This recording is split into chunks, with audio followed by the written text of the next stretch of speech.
നേരം വെളുത്തപ്പോൾ കറണ്ട് ഉണ്ടായിരുന്നു. പിന്നെ അങ്ങോട്ട് പെട്ടെന്ന് തന്നെ കറണ്ട് പോയിട്ട് പിന്നെ കുറേ നേരത്തേക്ക് വന്നില്ല കറണ്ട്. അപ്പോൾ ഒരു 11 മണി വരെയൊക്കെ ഞാൻ ക്ഷമിച്ച് സഹിച്ചങ്ങോട്ട് നിന്നു.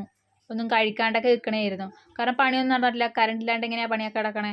പിന്നെ മടിഞ്ഞ് ഫുഡ് പോലും കഴിക്കാണ്ട് ഇങ്ങനെ മടിഞ്ഞ് ഇങ്ങനെ കറണ്ട് ഇപ്പം വരും എന്ന് ഓർത്തൊരു 11 മണി വരെ ഞാൻ ക്ഷമിച്ചു.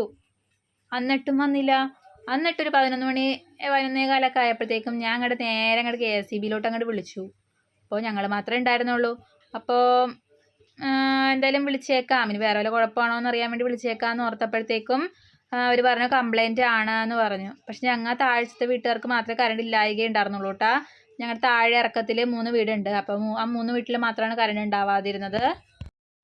പൊക്കത്തെ വീടുകളിലും മില്ലിലൊക്കെ പൊടിപ്പിക്കണ മില്ലൊക്കെ ഉണ്ടല്ലോ പൊക്കത്ത്, അപ്പോൾ അവിടെയൊക്കെ കറണ്ട് ഉണ്ടെന്ന് ഞാൻ അന്വേഷിച്ച് പറഞ്ഞു. അപ്പോൾ ഇവിടെ ബാക്കിലൊരു വീടുണ്ട്, അടുക്കള ഭാഗത്തുനിന്ന് കണ്ടാൽ അറിയാം, കണ്ട അറ്റത്തൊരു വീടുണ്ട്, പിന്നെ ഇപ്പുറത്തെ സൈഡ് ഒരു വീടുണ്ട്. അവിടെയാണെങ്കിൽ ആളില്ല. അപ്പോൾ ഞങ്ങൾക്ക് കറണ്ട് ഇല്ല. അപ്പോൾ വിളിച്ച് എന്തായാലും അന്വേഷിക്കണമല്ലോ. പിന്നെ ഇന്നലെ രാത്രിയൊക്കെ നല്ല മഴയായിരുന്നു, ഇടിവെട്ടും മഴയൊക്കെ ആയിരുന്നു. പക്ഷെ വെളുപ്പിന് കറണ്ട് ഉണ്ടായിരുന്നു. രാത്രിയൊക്കെ ഇടയ്ക്ക് പോയിട്ട് വരുമെങ്കിലും ഉണ്ടായിരുന്നു.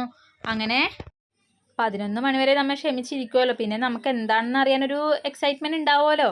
അപ്പം അങ്ങനെ വീടിൻ്റെ അപ്പുറമൊക്കെ ചോദിച്ച് വിളിച്ച് അതിനുശേഷം അവർക്ക് കറണ്ട് ഉണ്ടെന്ന് അറിഞ്ഞപ്പോഴത്തേക്കും ഞങ്ങൾക്ക് ബാക്ക് സൈഡിലും ഞങ്ങൾക്ക് മാത്രമേ ഇല്ലാത്തതുള്ളൂ. അപ്പോൾ അവിടെ എന്തെങ്കിലും ലൈനിന് എന്തെങ്കിലും കംപ്ലൈൻറ്റ് ആയിരിക്കും.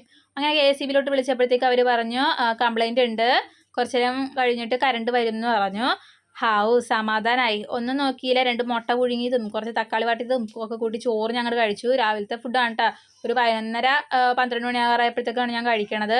പിള്ളേർക്ക് രാവിലെ ഏത്തപ്പഴം പുഴുങ്ങിയാണ് കൊടുത്തത്. അപ്പോൾ പിള്ളേർക്ക് ഇപ്പോൾ വേണ്ടാന്ന് പറഞ്ഞു. അങ്ങനെ ഞാൻ ഫുഡൊക്കെ കഴിച്ച് കഴിഞ്ഞപ്പോഴത്തേക്കും എന്തായാലും കറണ്ട് വന്നിട്ടില്ലല്ലോ, വരും എന്ന് പറഞ്ഞിട്ട് ഞങ്ങൾ മുറ്റത്തൊക്കെ കുറച്ച് നേരം വന്നിരുന്ന് നോക്കി. അങ്ങനെ പിള്ളേരും പറഞ്ഞു പുറത്ത് പോയൊക്കെ ഇരിക്കാം, അകത്തിരുന്നിട്ട് എന്തിനാ, ഇനിയിപ്പോൾ അകത്തിരുന്നിട്ടും കാര്യമൊന്നുമില്ലല്ലോ, പണിയൊന്നും നടക്കില്ല. അപ്പോൾ പുറത്തെന്തായാലും കുറച്ച് നേരം കാഴ്ചകളൊക്കെ കണ്ട്, പൊടിമഴയൊക്കെ ഉണ്ടായിരുന്നുവെങ്കിലും ഞങ്ങൾ പുറത്ത് സ്പെൻഡ് ചെയ്തു കുറച്ച് നേരം. കറണ്ട് വരട്ടെ നോക്കിയിരുന്നു. അപ്പോൾ പുറത്തിറങ്ങിയപ്പോഴത്തേക്ക് അവർക്ക് ഒരാഗ്രഹം, മറ്റേ ആഞ്ഞിലിച്ചക്കയില്ല, ആഞ്ഞിലിച്ചക്ക എന്നല്ല അതിനെ പറയണേ. അപ്പോൾ ഞങ്ങളുടെ വീടിനോട് ചേർന്നൊരു വലിയൊരു ആഞ്ഞിലിച്ചക്ക ഉണ്ട് കേട്ടോ. അപ്പോൾ മൊത്തം ആഞ്ഞിലിപ്പഴമാണ്, അപ്പോൾ ആഞ്ഞിലിച്ചക്കയാണ്. അപ്പോൾ പിള്ളേർക്കത് വേണമെന്ന് പറഞ്ഞിട്ട് അവർ പറയുകയാണ്.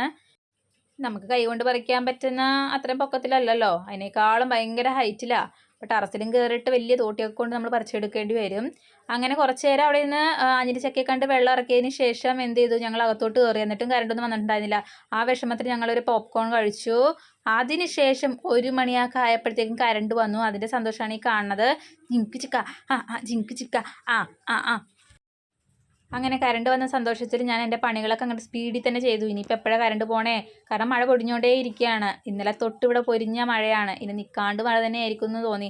ഇന്നലെ അലക്കിയതോ ഉണങ്ങിയിട്ടില്ല. അപ്പോൾ ഇന്നും കൂടി അലക്കാണ്ട് കൂടി കിടക്കുമല്ലോ എന്ന് ഓർത്ത് കറണ്ട് വന്നപ്പോൾ തന്നെ ഞങ്ങളുടെ മെഷീനിലോട്ട് തുണി ഇട്ടു.